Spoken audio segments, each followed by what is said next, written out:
This is the Skeptic Squared podcast. A safe place to make light of sacred things. My name is Matt. And I'm Corinne. And in this program, we will be discussing current events related to religion, atheism, and skepticism. Our goal is not to insult believers, Although that will probably happen from time to time. but rather to share our point of view on these topics in a way which will benefit and entertain others. Or maybe we just want to stroke our own egos. You decide.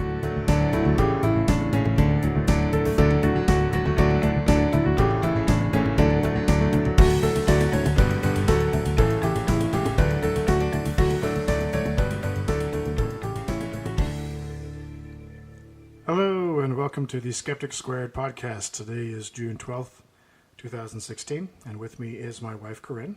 Hello. How are you doing? I'm fine. Good. So today, we can just kind of jump right into it. We are going to be talking a lot about a particular essay that is on LDS.org, which is the official website for the Mormon Church. And this essay is about a subject which was pretty important for me when I was transitioning out of Mormonism, the idea that the historical record and what archaeology says and DNA evidence says do not match up what the Book of Mormon says concerning the history of ancient America. So this essay in particular talks about DNA evidence. But before we get to that, there is a video that's on the website when you go looking for the Gospel Topics essays, which are a little bit hard to find. But when you do find them, there's a video from the church historian where he kind of explains where the church is coming from, why they're doing these essays, and the process through which these essays become approved by the church itself. So, without further ado, here is the church historian talking about the essays. His name is Stephen Snow. Those who study our history well understand the context of these matters and as far as time and place. But some members of the church, many really are surprised by some of the things they learn in our history. And we want them to be able to go to a place where they can read accurate information and be able to seek to understand those historical chapters in the context of time and place, and understand that those answers have been approved by the presiding brethren of the church. I think that will give many of our members confidence that they can rely on these answers. We have actually retained, outside the church history department, we've retained scholars, for the most part outside the church history department, known LDS scholars to do some very extensive research, and this has been groundbreaking in a way. These issues have not always had academic attention. They haven't really been researched carefully. So we're very pleased that these scholars would agree and to do this research. They've then submitted a draft of their paper to a committee of historians here in the church history department, as well as general authorities who've reviewed their work, suggested some edits. Those edits are made with the permission of the original writer, and that's then submitted to the presiding quorums of the church, the 12 and the First Presidency, for approval. And then it's published in Gospel Topics under LDS.org. Okay, so that process, I just want to point out, we're about halfway through this video. But the process is very, very different from what true scholars in academia actually use, where they submit for peer review and have people just look at what they did their research on and their methodology, and people can poke holes at it and write their own response to it, and that's the whole peer review process. That's not what's happening here. What's happening here is that they submit their essay, okay, which they claim to have, academic rigor to it, and they submit it to a committee of other church historians, church-approved church historians, who critique it and tell them to change certain things, and then they submit that back to the original author, and the author, if he wants this to be published, has to okay the changes that the committee made, right? They're not going to publish something without these revisions made. So it's just a very biased, not very academic method that they're using for this, I think. Especially because they're only using LDS scholars. Right. Yeah. Which starts with a tremendous bias to begin with. Yeah. Absolutely. Much of what's written now, these arguments and these issues have been around for decades, 150 years, and it's the same material repackaged. And we understandably have not spent a lot of time in the past worrying about these issues because our mission is to promote faith and belief in the Lord Jesus Christ. But as the information age is now upon us, we feel with all of this information out there, we owe it, particularly to the rising generation, to provide good, reliable information about these matters. That part seems especially sinister to me.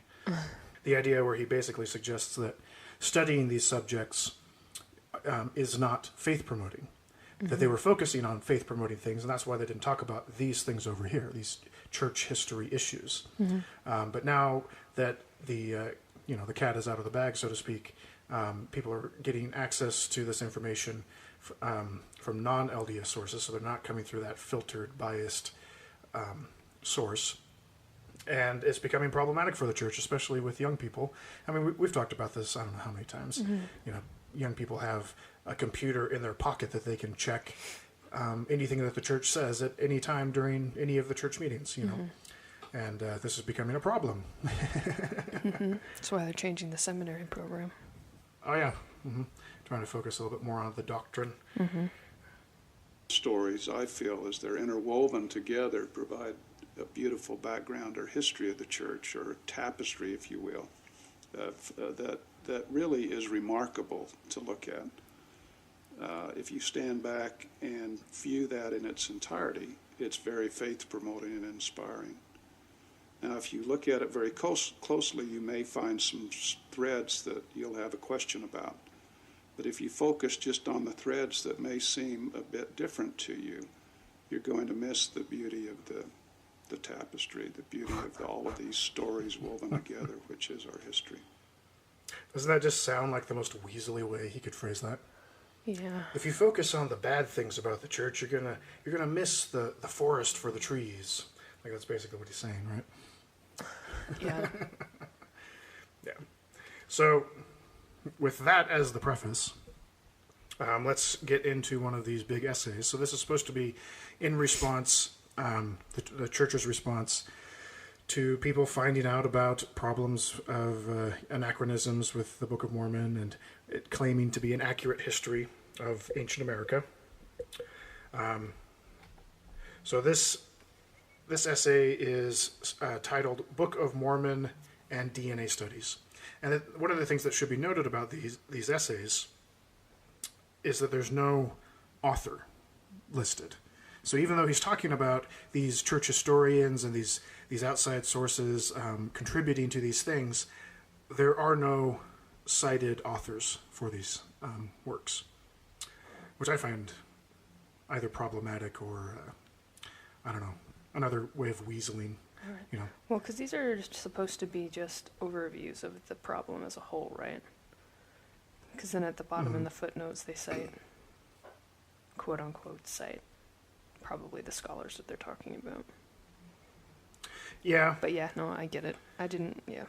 There is no author. Right, and the fact that there's no author means that there's no real academic accountability. Right. So if something comes to light later that challenges this, nobody's career is on the line. All right, so the essay is kind of long. We'll read the first several paragraphs. The middle section gets a little technical, so we probably won't spend a whole lot of time on that. And then the conclusion, we'll talk about that as well. So I'll start with the first paragraph. The Church of Jesus Christ of Latter-day Saints affirms that the Book of Mormon is a volume of sacred scripture comparable to the Bible. It contains a record of God's dealings with three groups of people who migrated from the Near East or West Asia to the Americas hundreds of years before the arrival of Europeans. What are the three groups? Is it the Nephites and the Lamanites? What's the third No, one? the Nephites and Lamanites are one group. Okay. So the Lehites, the family of Okay. Lehi. Okay. You have the Jaredites, Okay. and then you have the Mulekites. Mulekites are the ones who founded Zarahemla. Okay. So the Jaredites came to America supposedly around, was it 2200 BC? And their civilization had this big rise and then fall, and then was it Korihor was the last person alive from the Jaredite army, and he stumbled upon the people of Zarahemla, which were the Mulekites. They had come to America in a similar kind of fashion as the Lehites, okay, the family of Lehi. Okay. And they started their own civilization. The Nephites split away from the Lamanites because the Lamanites were becoming super wicked, and they came across the people of Zarahemla, who were from the people of Mulek. And so that's how, like, all three of them kind of merged together in Zarahemla. Okay. Anyway, so that's what the Book of Mormon claims to be the history of ancient America. Okay. You want to read the next paragraph? Sure. Although the primary purpose of the Book of Mormon is more spiritual than historical, some people have wondered whether the migrations it describes are compatible with scientific studies of ancient America. The discussion has centered on the field of population genetics and developments in DNA science. Some have contended that the migrations mentioned in the Book of Mormon did not occur because the majority of DNA identified to date in modern native peoples most closely resembles that of Eastern Asian populations. Mm-hmm. And that seems like it would be problematic, but don't worry, they have an explanation. Right, but I mean, like, even the very first sentence of that, the Book of Mormon is more spiritual than historical, I feel like that's problematic in and of itself, because Right. these stories are being taught as being factual stories, but if it's based more Right. on spirituality, why are they being taught this way? Right, it's like they're trying to take the progressive Christian approach with regards to the historicity of the Book of Genesis. Right. Right. It's like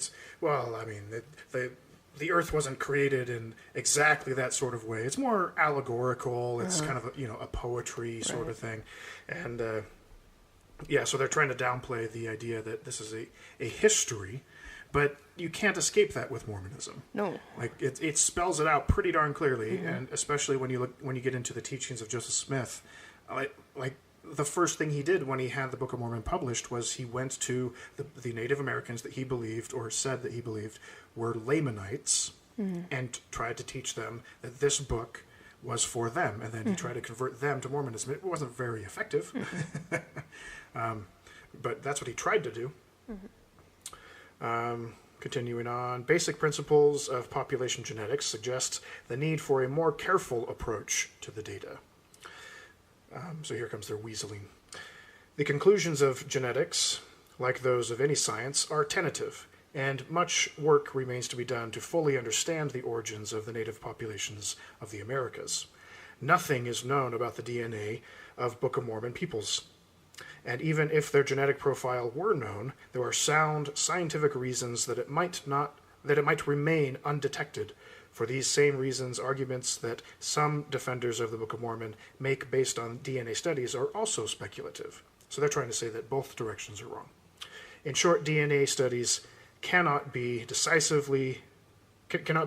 decisively to either affirm or reject the historical authenticity of the Book of Mormon. So they're trying to take the moderate approach, right?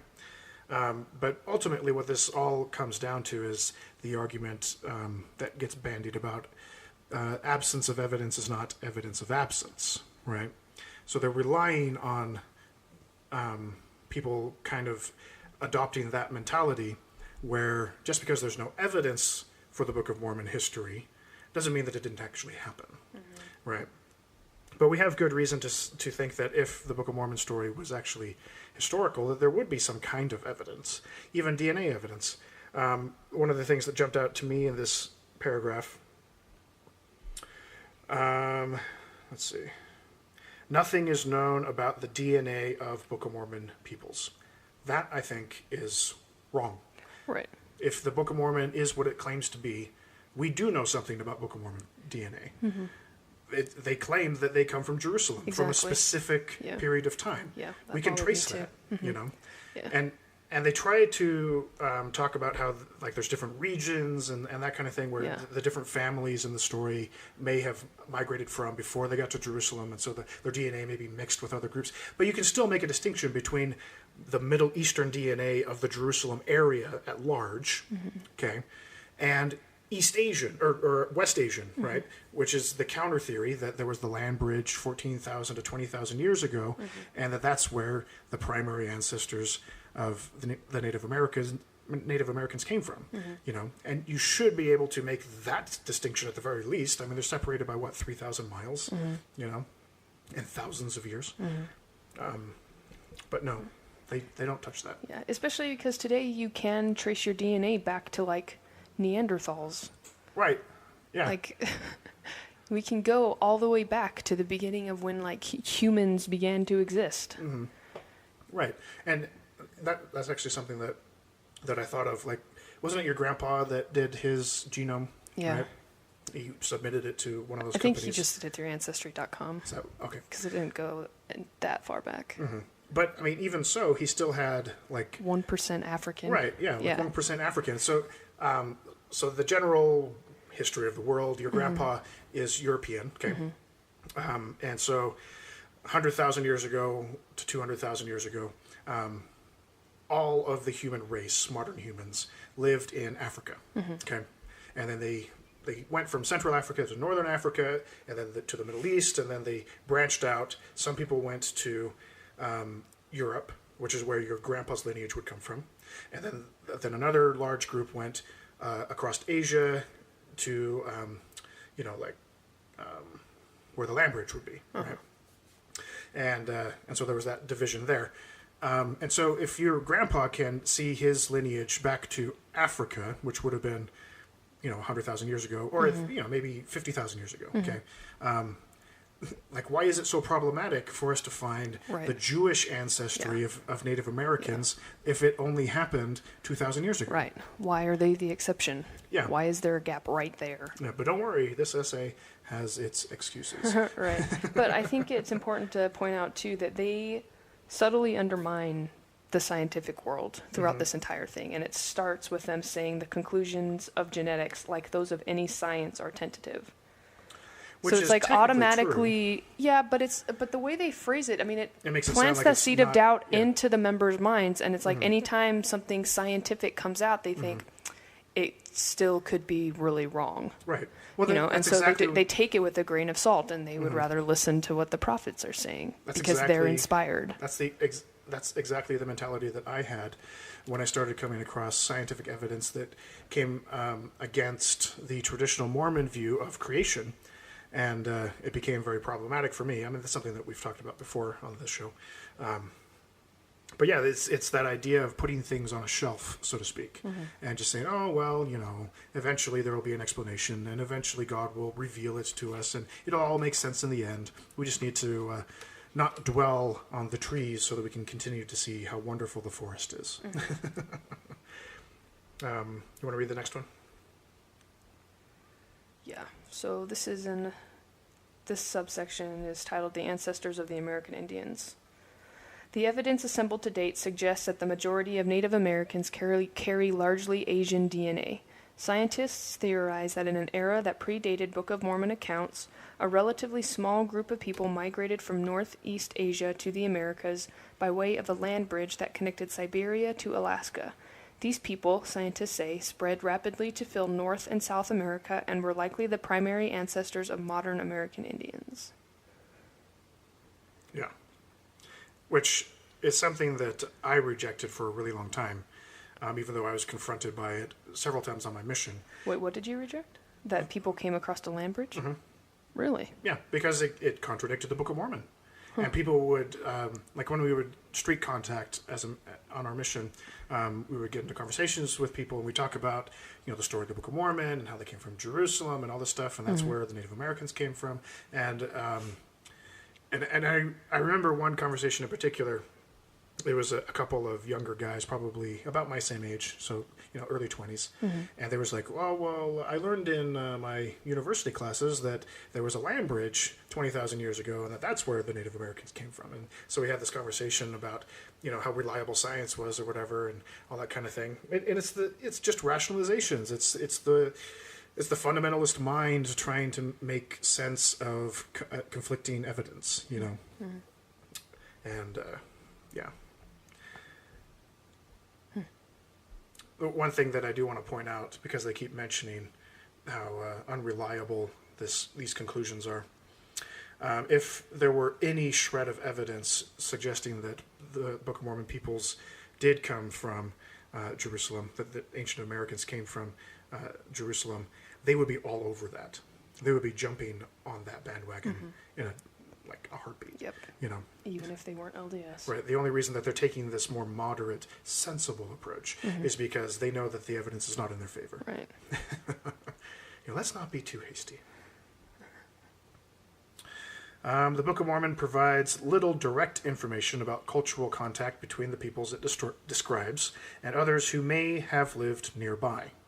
So this is something that bothered me quite a bit when I read it, because I've been rereading the Book of Mormon, and not so much recently, but like last year I was rereading it and writing notes and stuff, and nowhere do they talk about any groups of people coming into contact with the ancient Americans or Book of Mormon peoples who did not also come from Jerusalem. And there's several instances where they come across people who also came from Jerusalem. The implication being everybody there came from Jerusalem. Yeah, that it was uninhabited up until that point. Right. It's I don't know where they're getting this idea that there could be this intermingling. Well, I think they're getting that idea because the Book of Mormon also doesn't state that it was uninhabited explicitly.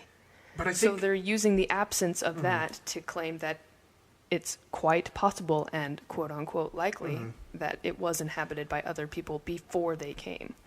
Yeah, I don't know. I have a hard time with that, because when you read the Book of Mormon as is, Nephi, when he first gets to the Promised Land in the Americas, describes it as an uninhabited, desolate, well, not desolate, but just there's nobody there, right? And they're the first ones to be there, and they're starting their little civilization. They get kind of ostracized and kicked out, so to speak, and go wandering around, and then they find another group, and where's that group from? Jerusalem. Right. It's I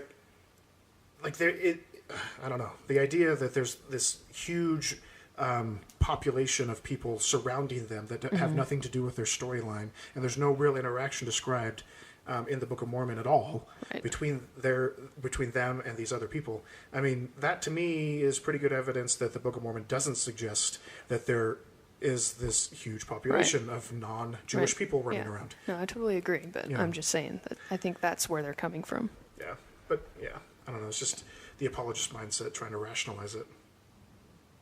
At least that's how I see it. That's what this entire essay is. Consequently, most early Latter-day Saints assumed... Wait, where are you at? It's the paragraph after. Oh, sorry, I forgot you started reading. Yeah. Okay, so sorry. Continuing on. Consequently, most early Latter-day Saints assumed that Near Easterners or West Asians, like Jared, Lehi, Mulek, and their companions, were the first or the largest or even the only groups that settle the Americas. Building upon this assumption, critics insist that the Book of Mormon does not allow for the presence of other large populations in the Americas, and that, therefore, Near Eastern DNA should be easily identifiable among modern native groups. So I think we just already covered that. Yeah. Nothing else to say. Okay. The Book of Mormon itself, however, does not claim that the peoples it describes were either of the predominant or the exclusive inhabitants of the land they occupied. In fact, cultural and demographic clues in its text hint at the presence of other groups. At the April 1929 General Conference, President Anthony W. Ivins of the First Presidency cautioned, "We must be careful in the conclusions that we reach. The Book of Mormon does not tell us that there was no one here before them. It does not tell us that people did not come after." So that's more of the same. Yeah, it's just more of the same. But the idea that people did not come after isn't really the issue. It's who might have been there before. Been there before. And I don't know what these cultural and demographic clues within the text actually are. But they're talking about. I'm looking hinting. at the footnote right now. Oh yeah, what is the reference? So it says John L. Sorensen, when Lehi's party arrived in the land, did they find others there? Which is in the Journal of Book of Mormon Studies 1, number 1. These arguments were summarized more recently in John L. Sorensen, Mormon's Codex, an ancient American book. Sorensen suggests that indicators in books' text makes it inescapable. That was hard to read. Text makes it inescapable that there were substantial populations in the Promised Land throughout the period of the Nephite record and probably in the Jaredite era also. Okay, so that's not particularly helpful. Well, and it just says in books text, so it doesn't even specifically say Book of Mormon text. Books. So it would be in the books text. So it's just a typo? Maybe. Okay. Yeah. So again, that's not in the Book of Mormon, that's in an essay that someone else wrote. Yeah. Sorry, I need to find my spot again. I'll just keep reading. Joseph Smith appears to have been open to the idea of migrations other than those described in the Book of Mormon. And many Latter-day Saint leaders and scholars over the past century have found the Book of Mormon account to be fully consistent with the presence of other established populations. Because they've had to. I want to look at that footnote too. The 2006 update to the introduction of the Book of Mormon reflects this understanding by stating that the Book of Mormon peoples were among the ancestors of the American Indians. So that footnote comes from a Farms review. Okay. That's fun. So that's kind of telling. Just another apologetic source. It's interesting that they talk about the 2006 update, but they don't say what it was before the 2006 update. Right. So it says... it's just a subtle change. Right. It's a subtle change with a lot of implications. Yeah. So it used to say that the Book of Mormon peoples were the primary ancestors of the American Indians, and now they changed it to the Book of Mormon peoples were among the ancestors of American Indians. And that's in 2006. Yeah. Okay, that's how recent this is. So it's no wonder, I don't know, it makes it super disingenuous for this church historian guy to say that, people who are carefully reading this stuff and studying have no problem with all of these issues, but people who, some people who aren't as learned as we are have problems with it.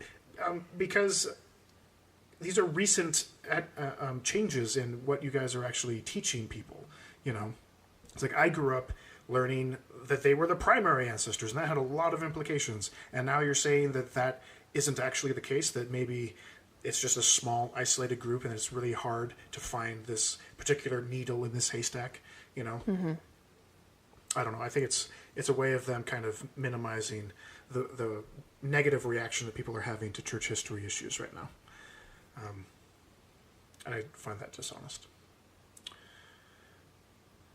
Want to read the next paragraph? We're on nothing is known, right? Okay. Nothing is known about the extent of intermarriage and genetic mixing between Book of Mormon peoples or their descendants and other inhabitants of the Americas, though some mixing appears evident, even during the period covered by the book's text. What seems clear is that the DNA of Book of Mormon peoples likely represented only a fraction of all DNA in ancient America. Finding and clearly identifying their DNA today may be asking more of the science of population genetics than it is capable of providing. Again, undermining the scientific process. Right. And just basically continuing to change the story, the narrative, Right. And what I don't like, this whole idea of them only being a fraction of all DNA in ancient America just seems slightly preposterous to me, considering the numbers of Book of Mormon peoples that supposedly existed. Right. Because, in some of the final battles, millions of people die. That's not a fraction. If that was a small fraction of a greater population, there would have been millions upon millions, possibly billions of ancient Americas in this small space of time, which is, it's not possible.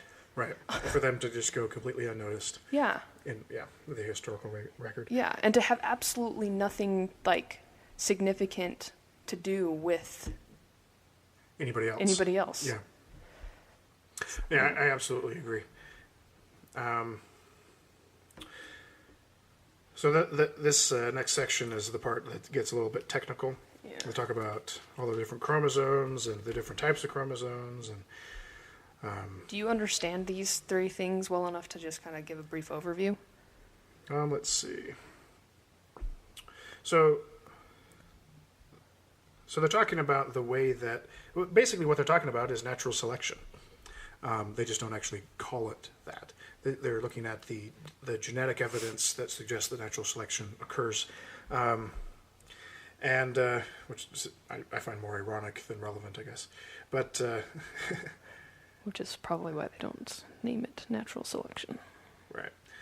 So they talk about the different haplogroups and how most of the Native Americans fall within particular groups, and those are different from the groups of what the Book of Mormon peoples should be.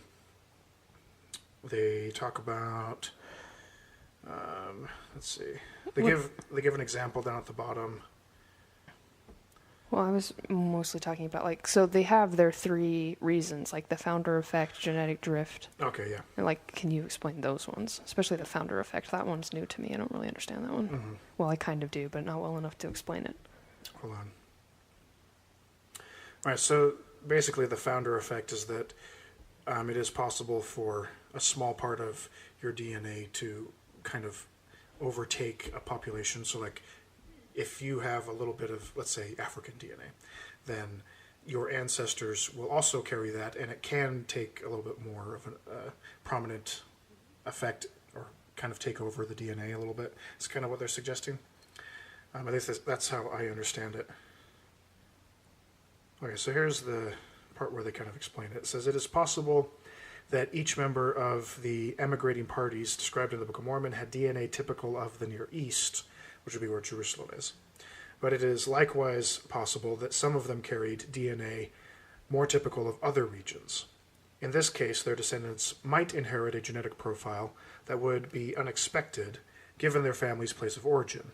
This phenomenon is called the founder effect. And then they talk about a guy who ostensibly has Italian lineage, but it turns out that part of his DNA profile shows that he has some ancestry in Asia. And depending on how things shake out with his ancestors, or with his children, grandchildren, and all that, it may show that his Asian DNA becomes more prominent than his Italian DNA. Okay. But it doesn't suggest that the other DNA completely disappears, Right. which is what they're relying on for the Book of Mormon story. Well, I think what they're relying on in this one is that we don't know what the DNA of these people are. But we kind of do. Yeah, but that's what they're saying. Like, Yeah. their very last sentence is, in the Mhm. case of the Book of Mormon, clear information of that kind is unavailable. Mm-hmm. Yeah. But the other two, yeah, they're counting on it just disappearing. But and here's the other thing is these may be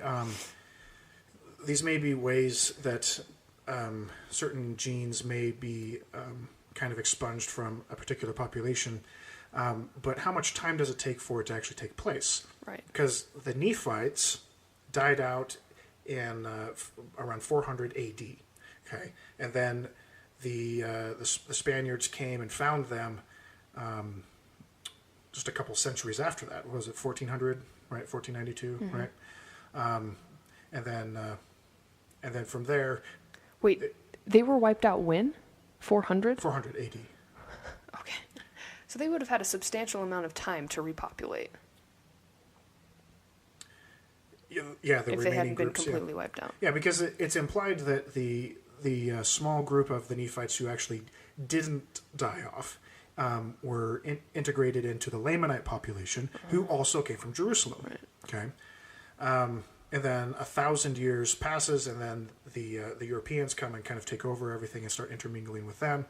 But not every group of Native Americans has had kids with the Europeans that came. You know, And is 1,000 years enough time, enough generations to completely wipe out an entire section of DNA? You know, it's not something that they talk about. You know, how much time does it really take for these things to take effect? So the other things that they talk about are bottlenecks and genetic drift. So the bottleneck one is pretty easy to understand. It's where you have like a big population and then some catastrophe happens that kills a large part of the population, and then only a small amount of the DNA is allowed to continue on. So the gene pool basically shrinks and then expands.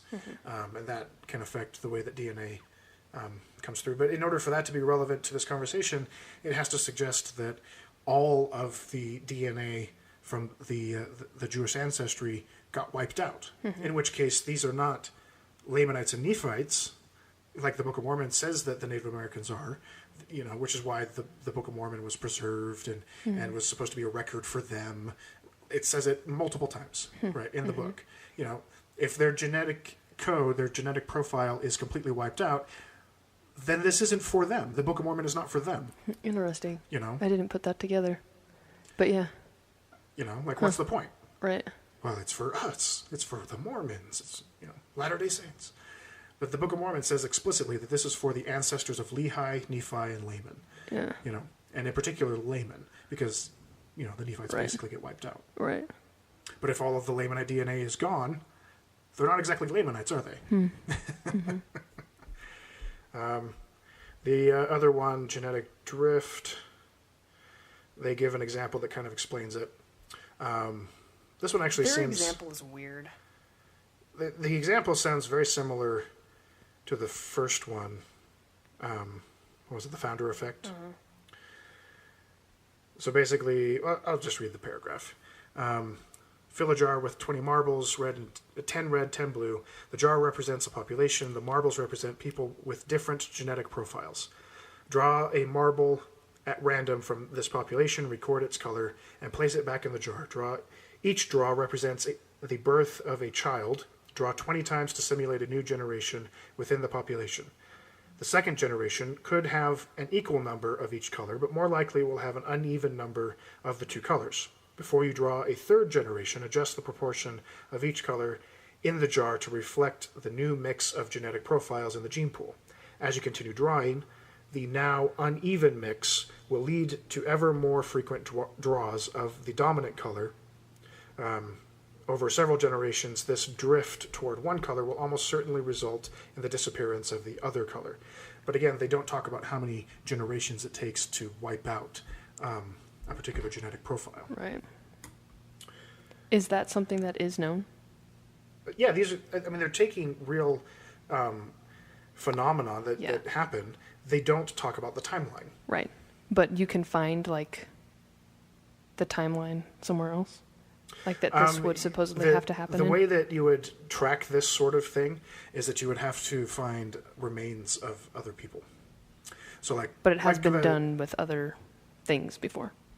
Well, sure. It's like looking at the fossil record and seeing what species led to the current species. You know, that's how we know that we have common ancestors with other primates. You know. Okay. Because of the fossil record, you know, and you can do the same thing by looking at the remains of other Native Americans at different time periods, and you can compare the DNA and all that kind of stuff. I don't know if anybody's taken the time to do that, but that is a way that you could do it. And that's an interesting point that I didn't think about. We do have remains from those people. Yeah. I mean, even Joseph Smith found remains and claimed that they were Nephites. Remember Zelph? Zelph, yeah. Yeah. Yeah, you know, so it's not like we don't have remains of people from that time period. Right. Like, we can track their DNA if we really, really wanted to. Makes you wonder why the church hasn't done that. Yeah. Or maybe it's no wonder. Yeah. I think that's more accurate. That's why they're trying to discredit the scientific community with stuff like this. Because I'm sure they have. Yeah. Well, it kind of reminds me of stuff from like Ken Ham and Kent Hovind, like these evangelical Christians who are young Earth creationists. and they look for ways to poke holes at the theory of evolution and things like the fossil record, DNA record, carbon-14 dating, those sorts of things. And the idea being that if they can poke enough holes in it, then that will lend credence to what they're saying about the Book of Genesis being literally true. It seems like the Mormon Church is trying to do the same kind of thing with anthropology and DNA by suggesting that there's these holes, it's unreliable, there's problems, you can't totally depend on it. Therefore, you should still continue to believe what we're saying. And they're creating a false dichotomy and hoping that people don't notice. And a lot of people don't, especially the TBMs out there, true believing Mormons, the people that are giving them money. Anything else in this middle section that you want to talk about? No. I think we pretty much covered it. Yeah. I don't know if I explained things very well, but... so the conclusion, down at the bottom, much as critics and defenders of the Book of Mormon would like to use DNA studies to support their views, the evidence is simply inconclusive. Nothing is known about the DNA of Book of Mormon peoples. Even if such information were known, processes such as population bottleneck, genetic drift, and post-Columbian immigration from West Eurasia make it unlikely that their DNA could be detected today. As Elder Dallin H. Oakes of the Quorum of the 12 Apostles observed, it is our position that secular evidence can neither prove nor disprove the authenticity of the Book of Mormon. Want to read the last paragraph? And isn't the problem with that the burden of proof isn't necessarily on the scientific community? Like, if they're claiming that this was a real thing, they should be able to prove it, right? Right. Okay. The burden of proof is on them to prove that the Book of Mormon is accurate and true. Right. So it doesn't matter if the secular evidence can prove or disprove it. Yeah, that's a good point. They're shirking their responsibility to prove it. It's their responsibility to prove it, and they can't either. Yeah, which is why they're saying, the secular evidence doesn't really matter, Right. Okay. Book of Mormon record keepers were primarily concerned with conveying religious truths and preserving the spiritual heritage of their people. They prayed that, in spite of the prophesied destruction of most of their people, their record would be preserved and one day help restore a knowledge of the fullness of the gospel of Jesus Christ. Their promise to all who study the book with a sincere heart, with real intent, having faith in Christ, is that God will manifest the truth of it unto you by the power of the Holy Ghost. For countless individuals who have applied this test of the book's authenticity, the Book of Mormon stands as a volume of sacred scripture with the power to bring them closer to Jesus Christ. So I have a couple of things to say about that. Okay. One, they're trying to trump up spiritual evidence as being more reliable than secular evidence. But it's only reliable if you get an affirmative answer.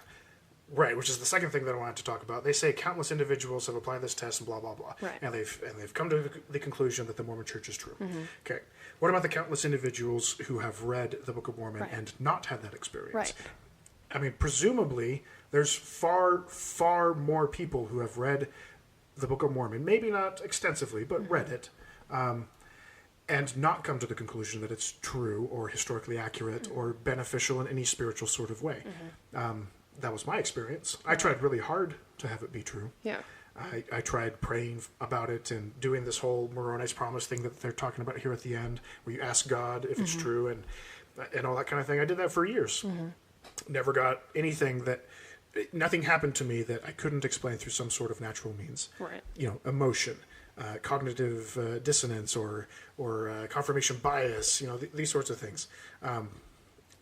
Sort of inducing that kind of euphoric phenomenon within myself. And deep down knowing that that's exactly what I was trying to do, just so that I could come up with some way to justify saying that I believed these things. So I wouldn't feel like such a hypocrite. But it didn't work. I don't know. How about you? About what? The whole praying about it thing. I did it a couple times and then stopped doing it because I wasn't getting an answer Yeah. that I thought I should be getting. So I just pretended. Yeah. Which is, I think, what a lot of people do. Yeah, I think I only finished the Book of Mormon like 3 times and prayed about it twice maybe. And then decided that since everyone else around me seemed to have had Right. that confirming experience, then something was wrong with me. Yeah. And But that I would just pretend I did. it's interesting that you mentioned that because there was a recent episode of Infants on Thrones where they interview a guy named Larry, who was a hardcore believing Mormon for a number of years, and now that he's in his 60s, he's retired, he's come to the conclusion that the church isn't true. And he talks about how he never really had a confirming spiritual experience. He was just kind of going through the motions, and every once in a while he would look around his congregation and think, like, what's wrong with me? Like, why am I the only one who cannot stand up and truthfully say, I know that the church is true? Everybody else around me can say it. Why am I different? What's wrong with me? And that's kind of the way that group think, ensnares people. It makes them think that the problem is them, and they just kind of go along in hopes that someday it'll happen for them. And that's how you get people to just go blindly without questioning, at least not openly. I was guilty of that in particular at BYU. And I would look around and think the same kind of thing. Why am I the only one? Well, it turns out you're not the only one. Yeah. So anything else to say about the essay before we move on? No. Okay, so one of the things that I wanted to talk about, since we're talking about this essay, is MormonThink.com. So MormonThink is a great resource. I believe that we've mentioned them before.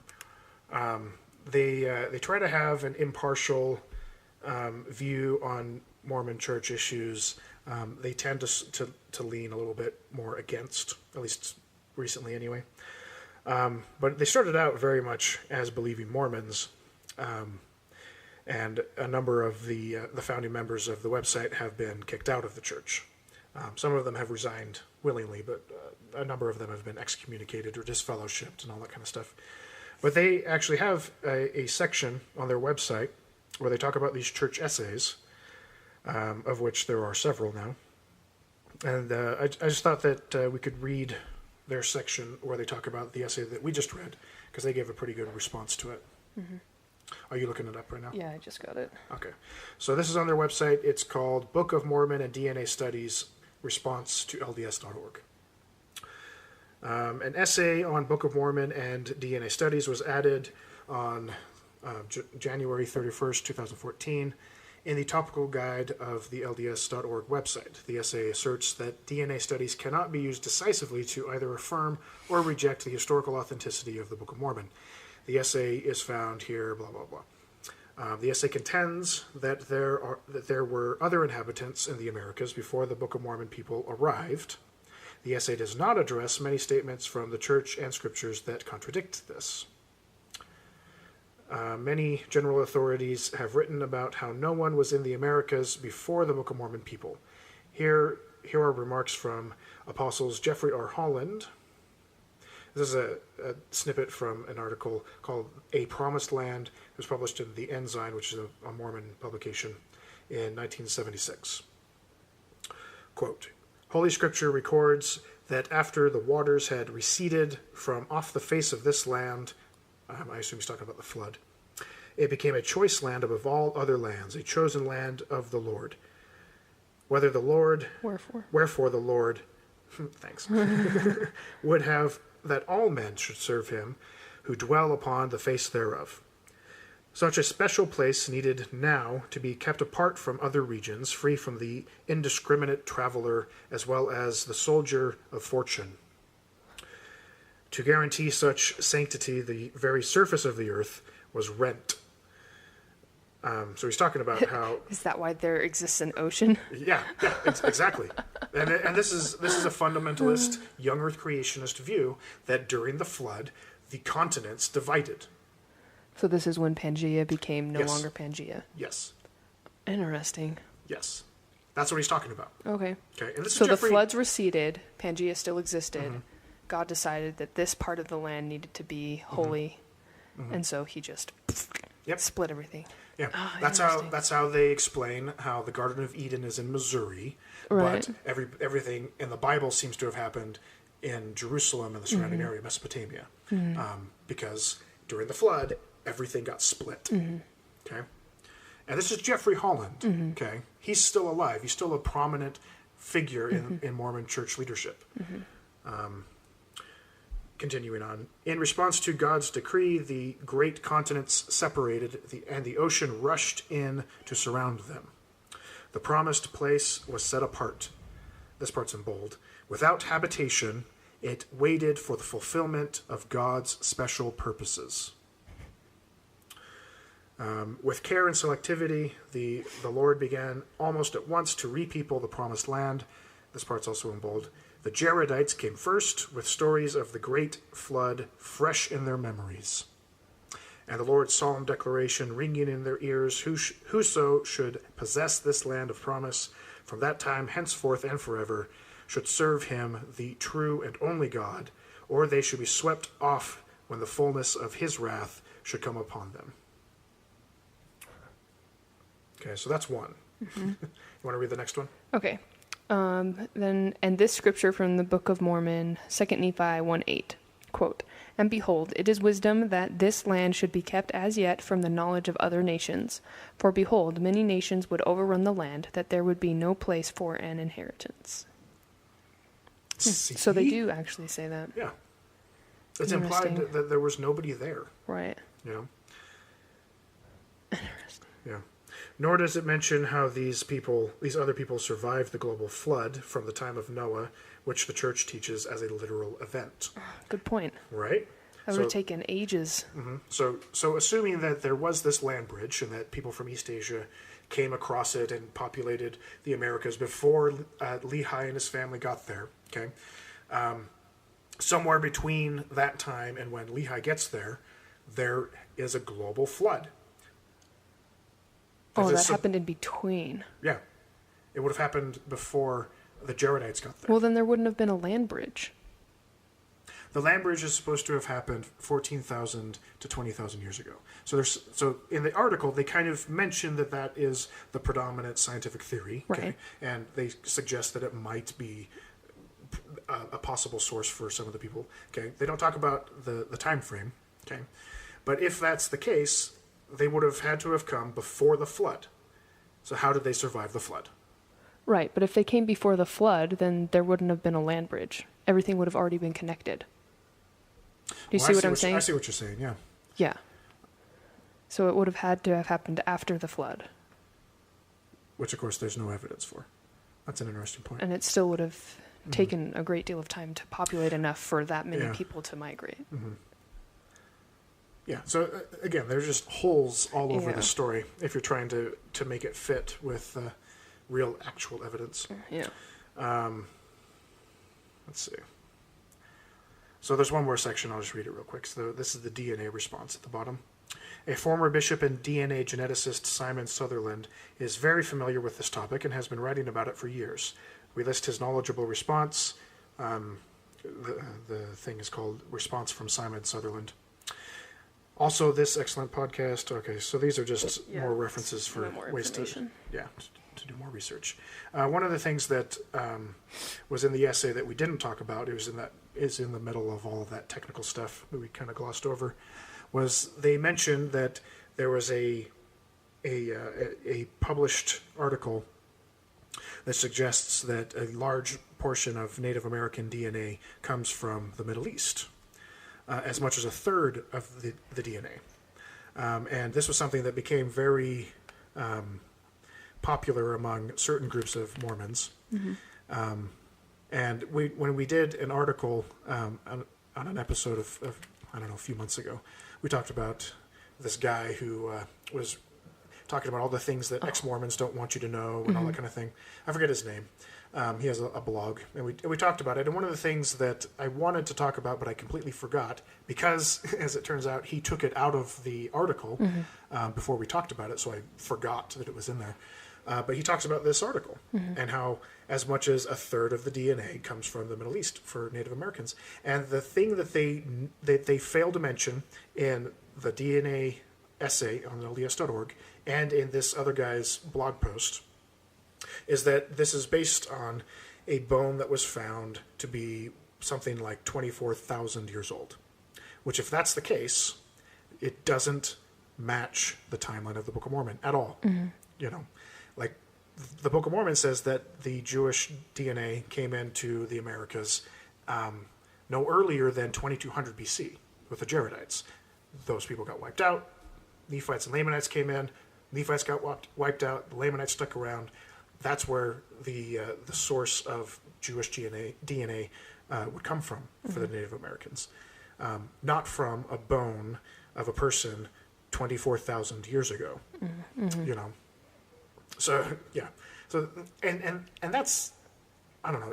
It bothers me when they do stuff like that, because they present these articles in a way that seems like it's promoting what they're talking about. It's supporting the idea that the Book of Mormon story is true, right?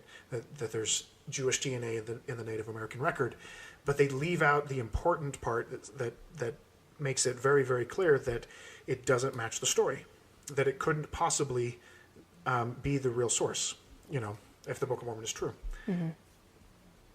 Anyway. You know, despite the lack of DNA evidence, I still think the most... just that there is no archaeological evidence. Like, I think that in and of itself is more than enough to prove that none of this really happened. Because that should be easily accessible. Because we supposedly know exactly where all of this happened. That's the other thing that I wanted to talk about with this. So on the essays, they talk about lots of different historical issues. This DNA issue is pretty much the only thing that they talk about with relation to problems of the Book of Mormon, aside from the translation essay. Right. But as far as the historicity of the Book of Mormon as a true historical record, this essay is pretty much all that they have. They don't even talk about archaeology or any of the other things.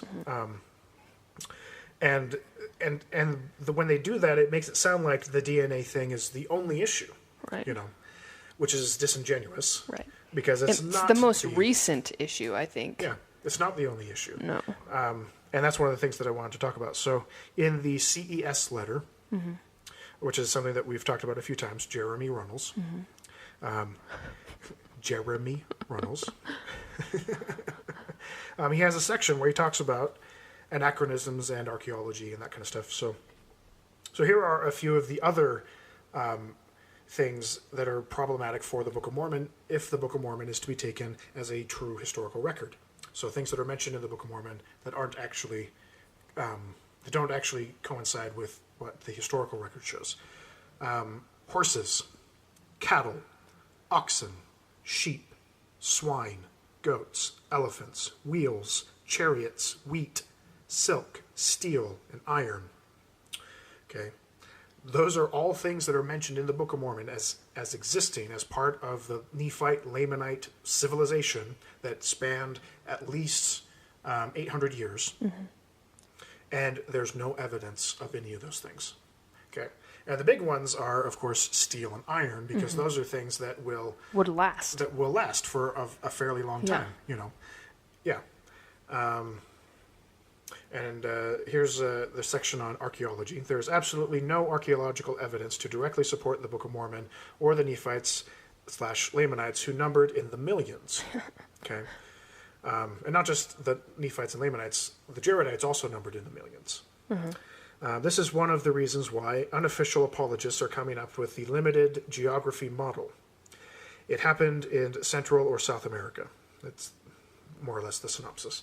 And that the real Hill Cumorah is not in Palmyra, New York, but is elsewhere and possibly somewhere down there instead.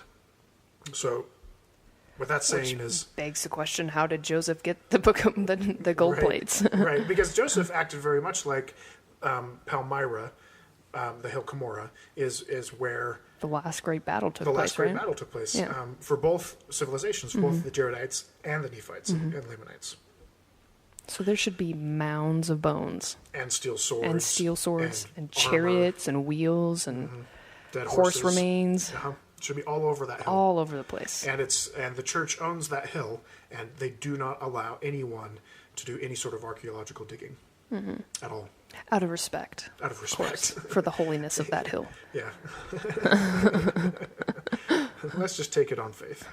But you could dig around the hill and still not find anything. Right, because it shouldn't Because just be on millions the hill. of people would not fit on that hill. Yeah, it's not a very big hill. This is in direct contradiction to what Joseph Smith and other prophets have taught. Never mind that the church has a visitor center there in New York and holds an annual Hill Cumorah pageant. We read about 2 major war battles that took place at the Hill Cumorah. Ramah to the Jaredites. That's what they called the Hill Cumorah, Ramah. Oh. That numbered in deaths of at least 2 million people. At least. That was just one battle. It was like the battle before the final battle. They gave the number of 2 million people that died in that second to last battle for the Jaredites. No bones, hair, chariots, swords, armor, or any other evidence found whatsoever. Compare this to the Roman occupation of Britain and other countries. There are abundant evidences of their presence during the first 400 years AD, such as villas, mosaic floors, public baths, armor, weapons, writings, art, pottery, and so on. And they are still finding new Right. stuff from them, but they can't find anything, Yeah. anything supporting the Book of Mormon. Nope. That's actually kind of a running gag Yeah, on Ex-Mormon on Reddit. the Ex-Mormon Yeah. Reddit, where they post things that were found in other areas, and then they say, still no evidence of the Book of Mormon people. Yeah. Which I find funny. It is funny because it's so true. Even the major road systems used today in some of these occupied countries were built by the Romans, which is kind of cool. Additionally, there is ample evidence of the Mayan and Aztec civilizations, as well as a civilization in current-day Texas that dates back 15,000 years. Where are the Nephite or Lamanite buildings, roads, armors, swords, pottery, art, etc.? Yeah, and the temples that they spent so much time building, like these things would still exist regardless of the destruction to the people. Well, if you go to, I mean, this is Utah County, and there's a number of places along State Street where you can actually go on a Book of Mormon tour.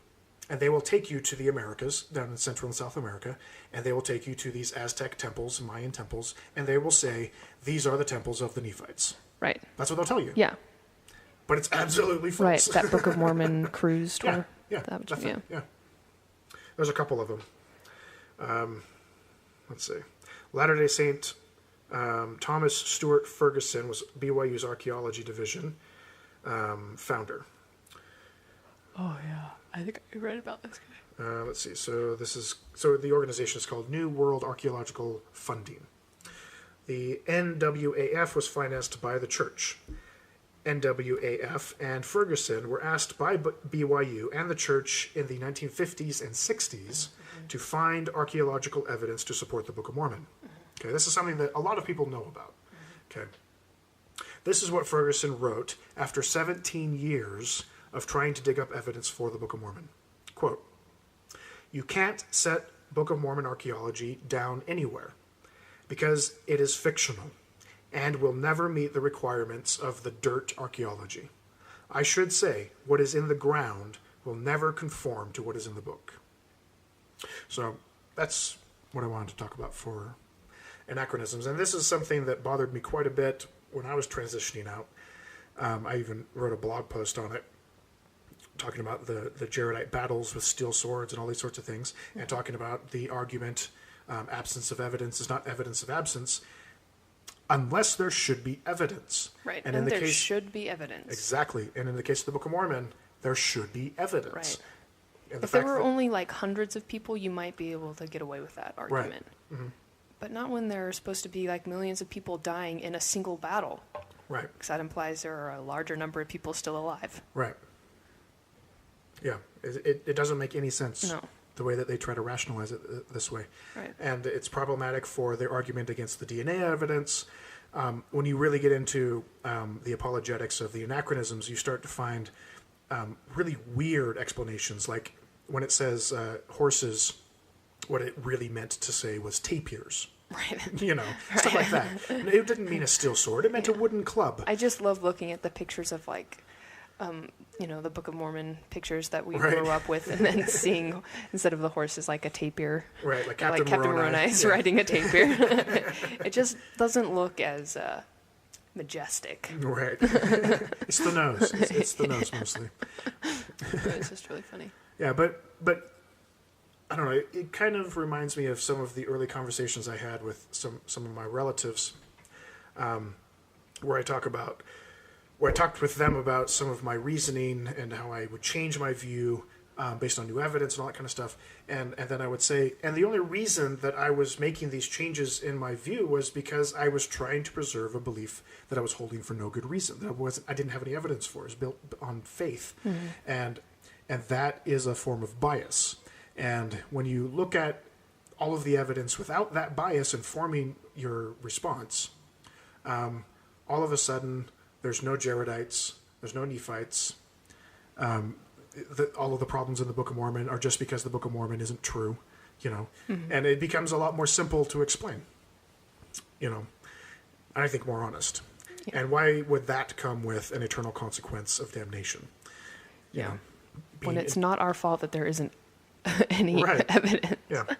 Like, how could you not foresee this being a problem? We've talked about Pascal's wager before, right? Right. Have you heard of the atheist wager? I don't know. It's kind of a snarky counter to Pascal's wager. Okay. So Pascal's wager is basically either there is a God or there isn't. It's better to hedge your bets and assume that there is a God rather than assume that there is no God and then end up going to hell. Mm-hmm. Right.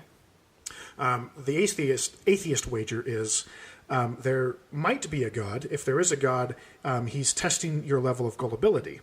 He's seeing whether or not you are stupid enough to believe all of these magical fairy tales without any good reason or without any evidence. And all the people who are smart enough to say, you know what, there's not enough reason for me to believe this religious mumbo jumbo, those are the people that make it to heaven. Okay.